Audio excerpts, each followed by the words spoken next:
आपलं स्वागत आहे सतर्क 24 तास 24 बातम्यामध्ये। आजची बातमी महाराष्ट्रातील सर्वात मोठी बातमी समोर येत आहे, जो की 4 दिवसापूर्वी अंमलात आलेला, ज्यामधून राज्य सरकारकडून मंत्रिमंडळाच्या बैठकीमध्ये 100 आणि 200 रुपयांचे मुद्रांक म्हणजेच 100 आणि 200 रुपयाचे बॉन्ड बंद करण्याचा निर्णय घेतला आहे। त्यामुळे आता थेट 500 रुपयाच्या स्टॅम्प पेपरवर यापुढील सारे खरेदी, नोटरी, हक्क किंवा प्रतिज्ञापत्र होणार आहेत। सरकारचा हा निर्णय महसूल वाढवण्याच्या उद्देशाने घेण्यात आला आहे, अशी प्राथमिक माहिती समोर येत आहे। यामुळे आता सामान्यांच्या खिशाला भुर्दंड देखील पडणार असल्याची माहिती पण समोर येत आहे। कारण जे बॉन्ड 100 व 200 रुपयाचे भेटत होते, आता ते 500 रुपयाच्या स्टॅम्प पेपरवर होणार आहेत, ज्यामध्ये वैयक्तिक कारणासोबतच बँक आणि इतर कामासाठी केल्या जाणाऱ्या प्रतिज्ञापत्रासह साठे खतानंतर केले जाणारे खरेदी खत, हक्क सोडपत्र देखील 500 रुपयाच्या मुद्रांक शुल्क मोजावे लागणार आहे।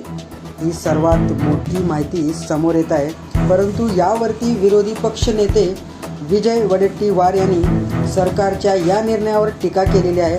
टीका करताना त्यांनी लाडकी बहिणाबद्दल उद्देश केलेला आहे। त्याच्यावरती म्हणतायत की मतासाठी लाडकी बहीण योजना घेऊन हे सरकार आलं, आता या योजनेच्या जाहिरातीवर कोट्यवधी रुपये उधळत आहेत। जाहिरातीसाठी सरकारला पैसे अपुरे पडत आहेत, तो तिजोरीमधील खडखडाट भरून काढण्यासाठी मुद्रांक शुल्क वाढीचा निर्णय घेतलेला आहे। सरकारने का असा सवाल केलेला आहे। राज्य सरकारने यापूर्वीच महागाई, वीज दरवाढ, जीवनावश्यक वस्तू दरवाढ केली आहे, त्यामध्ये आता ही बॉन्ड म्हणजेच मुद्रांक शुल्कामध्येही वाढ करण्यात आली आहे।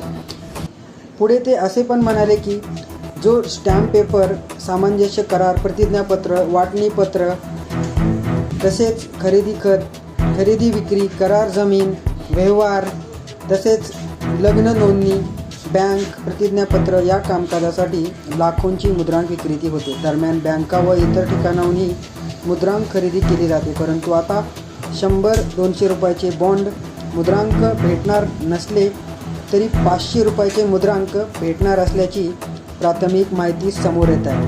परंतु आता यावरून सामान्य माणसाला ज्या खिशाला भुर्दंड बसणार आहे, हा एक सर्वात मोठा प्रश्नचिन्ह निर्माण होतो आहे। परंतु आता यावरती सरकार हा निर्णय बदलेल किंवा नाही बदलेल, का हाच निर्णय राहणार हे पाहण्यासारखे असेल। परंतु विरोधी पक्षनेते विजय वडेट्टीवार यांनी माझी लाडकी बहीण योजनेसाठी या गोष्टी करण्यात आल्याची प्राथमिक माहिती दिलेली आहे।